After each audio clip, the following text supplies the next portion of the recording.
Now the Philistines fought against Israel, and the men of Israel fled from before the Philistines, and fell down slain in Mount Gilboa. And the Philistines followed hard after Saul, and after his sons, and the Philistines slew Jonathan, and Abinadab, and Malchishua, the sons of Saul. And the battle went sore against Saul, and the archers hit him, and he was wounded of the archers. Then said Saul to his armourbearer, Draw thy sword, and thrust me through therewith, lest these uncircumcised come and abuse me. But his armourbearer would not, for he was sore afraid. So Saul took a sword, and fell upon it. And when his armourbearer saw that Saul was dead, he fell likewise on the sword, and died. So Saul died, and his 3 sons, and all his house died together. And when all the men of Israel that were in the valley saw that, they fled, and that Saul and his sons were dead, then they forsook their cities,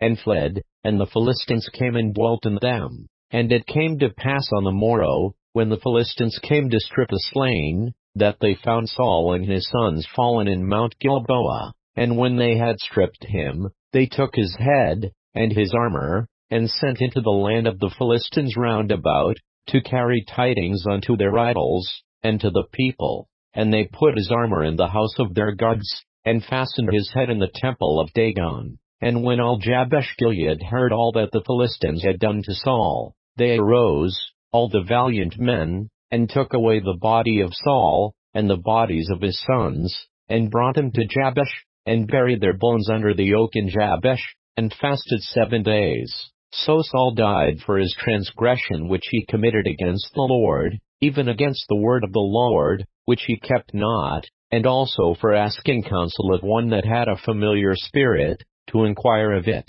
and inquired not of the Lord. Therefore he slew him, and turned the kingdom unto David the son of Jesse.